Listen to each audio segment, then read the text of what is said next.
Spending countless hours scrolling on Instagram only to find out that you feel worse about yourself after. So, today I'm gonna delve into a topic that is gonna surprise you: how Instagram is impacting your mental health and well being way more than you could have ever imagined. So, stick around to the end because I'm gonna share some very valuable tips on how to quit Instagram and how to get your mental health back and feel like a happy child again. So, let's explore the dark side of Instagram and how using it too much can lead to fear of missing out, anxiety, and unhealthy comparisons with others. So, I have fallen into this trap before of just scrolling on Instagram, and I noticed how easy it is for me to compare myself with the people on there. For me specifically, it was about fitness, but for others, it can be about any area of life, whether it be fitness or social life or even financial. When you scroll on Instagram, you see the best parts of people's lives, and therefore, you think that their whole life is like this because that's all that they're showing. However, you don't see their normal parts of life. So you think that their lives are just this good. And then you get sad, obviously, when you compare it to your life. And your life isn't as interesting as their Instagram posts, which has a very bad effect on your mental health. It makes you feel like you're kind of an outcast, like you're doing worse than everybody else, which evolutionarily was scary for us because we had an evolutionary fear that we would get kicked out of the tribe if we were the weakest link. So that's a very dark side of Instagram, is that it manipulates these evolutionary emotions to keep you scrolling and keep you like on their app for as long as possible. So let's dive deeper into fear of missing out, how Instagram shows that. So Instagram has made a very, very good,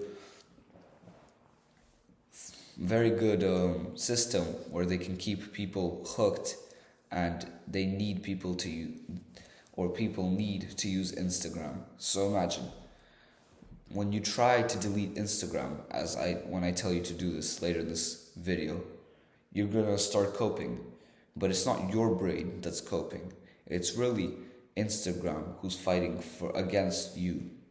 You're fighting against your own well-being and brain, trying to defend this bad habit because you're an addict, because you've spent so many hours on Reels and you know that it fills up a large part of your day. So you're going to start coping with things like, oh, but I needed to message my family, I needed to message my friends. Look, if you don't have their number, they're not close enough to you where it really matters. Or you can just give them your number and then leave Instagram for good.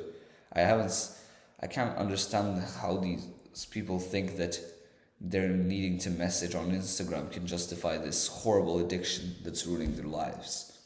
So, the second thing is anxiety and comparing yourself to others. This is what we also talked about in the beginning of like comparing yourself to others, because again, you're seeing the best parts of people's lives. So when you compare yourself to that, it can give you low self-esteem, and you can even feel like, what am I doing with my life? Why I should just give up. I should just keep scrolling on Instagram. They want you to stay hooked. Instagram is meticulously designed with hundreds of guys just sitting there, making it as addictive as possible with no concern for human well-being of their audience. All they want is more clicks, more retention, and more money to earn from their app, from the ads of the people seeing it. So the third negative side of Instagram is wasting your time So this is a big one because Instagram dilates time very heavily. So imagine you're scrolling on Instagram and 5 minutes passes and okay, that's fine. But then you just get hooked and you're kind of in this flow state, ironically, where you should be in your flow state for work, but you're in your flow state for this mindless habit. And an hour passes and it feels like, and you look at the time, it feels like 10 minutes has passed, but an hour has passed. And like, damn, so I just wasted an hour just scrolling on Instagram. And this makes you feel worse about yourself. So you're less likely to do something and you're more likely to keep scrolling on Instagram. Because and this is just an endless repeating cycle. It can consume all your time, especially if it's what you do when you have nothing to do. Because realistically, we have 16 hours in the day. We're not going to have tasks to do for the whole 16 hours. That's why we need to develop healthy habits that we can do in the spare time that we have. So it's so addictive because the feed is, again, meticulously designed by these nerds in Silicon Valley to make sure that you stay hooked for as long as possible. So it's like this unexpected rush of emotions. It's going to be one good video, then three boring videos, then one good video, two boring videos, one good video, another good video. And it's just made like that in order to make sure that you stay on there and you keep getting this dopamine high when you see a funny video. Because that's all it is really, is abusing your dopamine. And I wouldn't say abusing, but misusing your dopamine. So the fourth bad effect of Instagram is the dopamine receptors. So when you get too much dopamine from Instagram, dopamine is the happiness and motivation hormone. When you get too much of it artificially from Instagram, your baseline for happiness goes up, which means that for you to be happy, you need to be stimulated. And this is one of the darkest holes that we can get into. It's one of the deepest holes you can get into because it's very hard to get out. Every time you do a bad habit like scrolling on Instagram, your dopamine receptors are getting fried, which means it's harder for you to be happy in normal life. And suddenly, like, you need to be stimulated with something all the time, and you can't just sit in a room by yourself without having like a YouTube video to watch, or you can't talk to a friend or family member without mind wandering. And that's a sad experience that I hope more men don't have to go through, or more women don't have to go through, because it's very bad. So let's address the positive impact, how we can reduce usage or even quit the app completely. So the first thing, which I briefly mentioned earlier, and is the surprise of the video, kind of, is not the surprise of the video. The surprise of the video is still coming up later. It's reducing it's replacing the app usage. So when do you use Instagram? It's when you don't have anything to do, right? You're not doing it when you're doing something else. I would hope not. Otherwise, that's really bad. But you're doing it when you have nothing to do. So a few habits that can replace this could be reading, meditation, gratitude journaling, let's say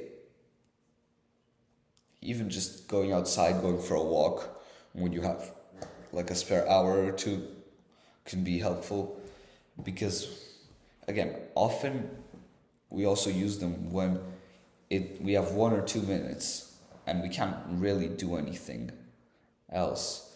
So in that time, I'm gonna give you an advice for that later, because it's very valuable and I've saved it till the end of the video. So we can delete the app or move it on our phone. This is a very valuable, because often you have Instagram at the same place on your phone. So see how addicted you are, because sometimes you'll just open your phone and without even looking, you'll press Instagram instinctively, like with muscle memory. And it makes you realize just how addicted you are, how many times you've opened it. And it's become like muscle memory in your brain, opening this bad habit, you know. And you can move it to the last page of your phone where it won't be as accessible to you, or like off your home page entirely, or you can just delete the app. It's better.